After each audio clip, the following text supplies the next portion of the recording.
मी माझ्या मुलाचे लग्न खूप कष्टाने करून दिले. त्याचे एका मुलीवर प्रेम होते, पण त्याने तिच्याशी लग्न करावे असे मला वाटत नव्हते. मी त्याला खूप समजावलं आणि गावातल्या एका साध्या मुलीशी त्याचं लग्न लावून दिलं. तिचं नाव राधा आहे.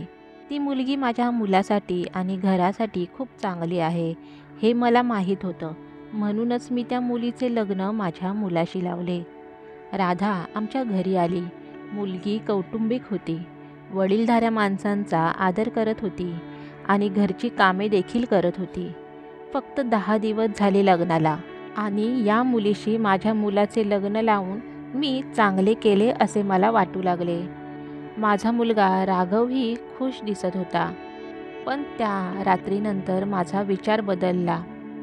एके रात्री 2च्या सुमारास माझ्या मुलाच्या खोलीतून किंचाळण्याचे आवाज येऊ लागले. या किंकाळ्या माझ्या सुनेच्या होत्या. मी थोडा वेळ ऐकून घेतलं आणि मग ती ओरडायची थांबली. राघवचे वडील माझ्या पतीने हे सर्व ऐकले होते. पण मग रात्री त्यांना विचारणे आम्हाला योग्य वाटले नाही. म्हणूनच मी दार ठोठावले नाही. सकाळी माझी मुलगी पण विचारत होती, मम्मी रात्री कोण ओरडत होतं? मी तिला टोकले आणि म्हणाले, कोणी नाही, कदाचित कोणीतरी बाहेरून ओरडत असेल. त्या दिवसापासून माझ्या सुनेचा स्वभाव बदलला. दिवसभर ती गप्प होती. मला वाटले की नवरा बायकोमध्ये काहीतरी वाद असू शकते, म्हणून मी काही विचारले नाही. दुसऱ्या दिवशी रात्री 2 वाजता पुन्हा तेच झाले.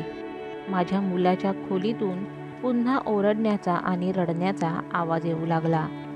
त्या रात्री तो आवाज सुमारे 15 मिनिटं चालला. माझ्या मुलीने उठून आमच्या खोलीचा दरवाजा वाजवला. मी दार उघडले आणि पाहिले की ती खूप घाबरली होती आणि म्हणाली, आई हे काय आहे? वहिनी रोज रात्री का रडते आणि का ओरडते? काय होते खोलीत? जाऊन दार उघडूया.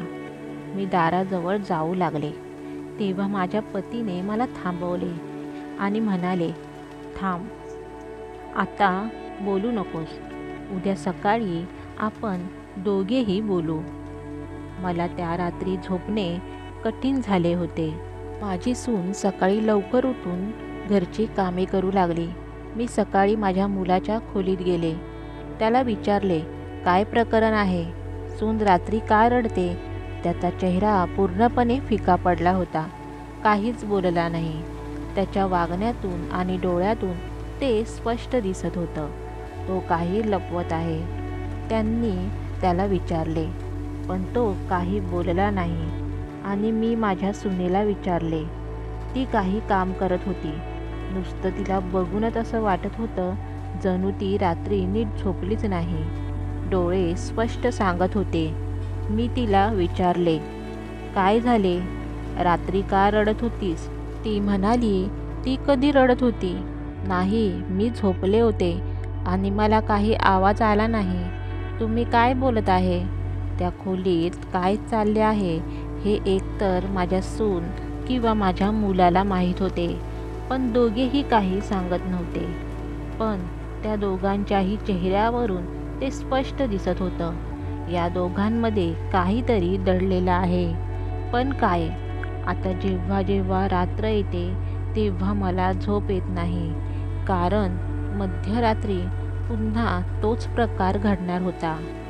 सून ओरडायची आणि जोरजोरात रडायची. त्या खोलीत काय होते असे अनेक प्रश्न माझ्या मनात होते. मग एका रात्री 2च्या सुमारास माझ्या घरात असे काही घडले ज्याची मी कल्पनाही केली नव्हती.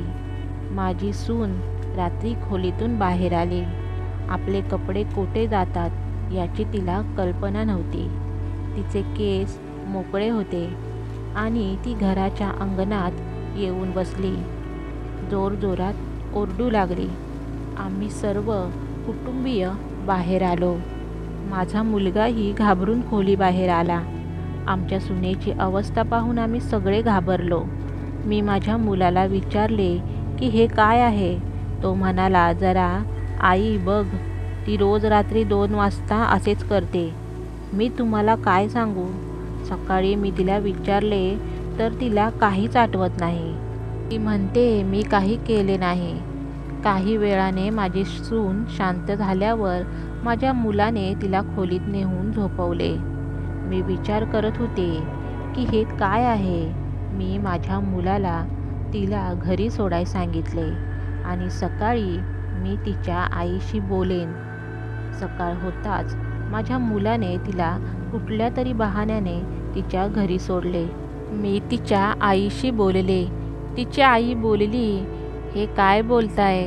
माझी मुलगी असे अजिबात करत नाही.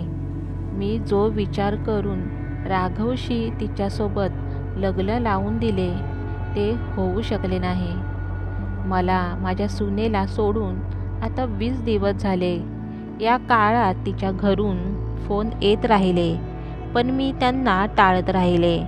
माझा मुलगाही म्हणत होता की ते दिवस माझ्यासाठी कसे गेले हे फक्त मलाच माहीत आहे. मी तिला परत आणू शकत नाही. तिने माझा जीव घेतला तर तू काय करशील? मी पुन्हा त्याच्यावर जास्त दबाव टाकला नाही, पण मी स्वतःला शिव्या देत होते. मी माझ्या मुलाचे त्या मुलीशी लग्न का केले? आता ती परत यावी असे माझ्या घरात कोणालाच वाटत नव्हते. या सगळ्या गोष्टीत 3 महिने निघून गेले. मग एक दिवस अचानक माझी सून तिचे सामान घेऊन माझ्या घरी परत आली. ती येताच मला म्हणाली, आई, मला माहीत आहे तुम्ही माझ्याबद्दल काय विचार करत आहात, पण सत्य काय आहे हे तुम्हाला माहीत नाही. तिच्या बोलण्यातून मला असे वाटले की तिला काहीतरी सांगायचे आहे. माझा मुलगा घरी आला आणि तिला पाहून त्याला राग आला. ही इथे परत का आली? आता मी या घरात राहू शकत नाही. मी जात आहे. त्या क्षणी माझी सून म्हणाली, सत्य बाहेर येईल अशी भीती वाटते.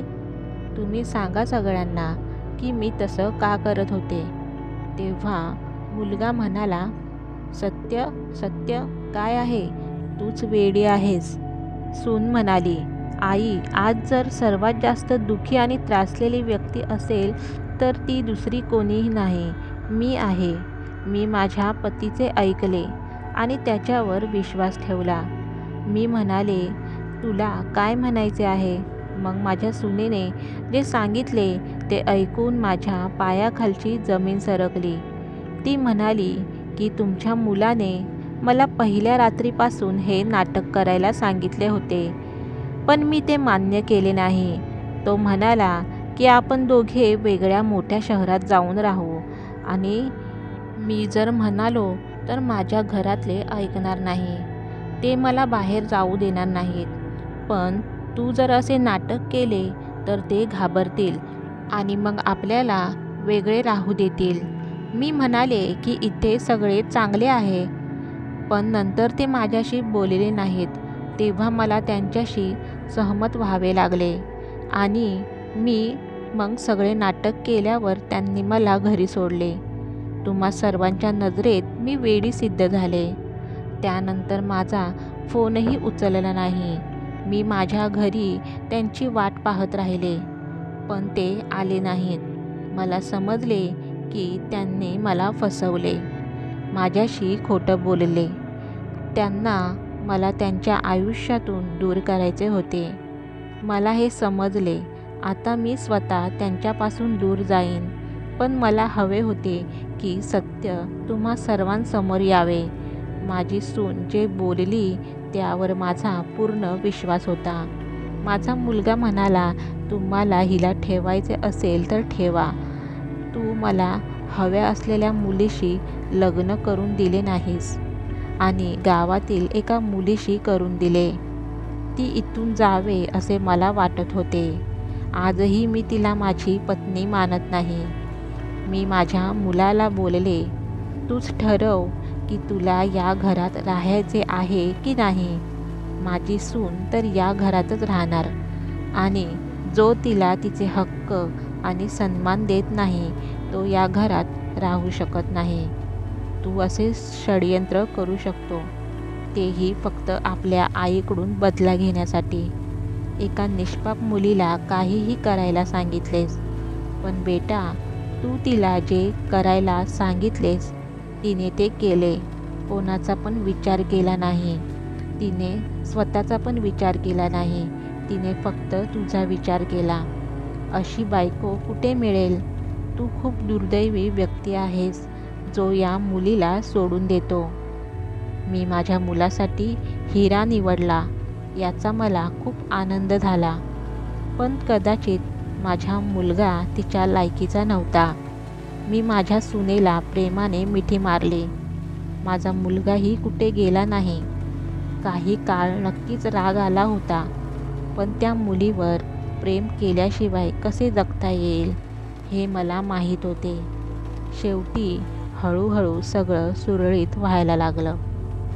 तर कशी वाटली तुम्हाला ही कथा? आवडली असेल तर नक्की कथेला लाईक करा, शेअर करा, कमेंट करा आणि चॅनलवर जर नवीन असाल तर चॅनललाही सबस्क्राईब करा. धन्यवाद.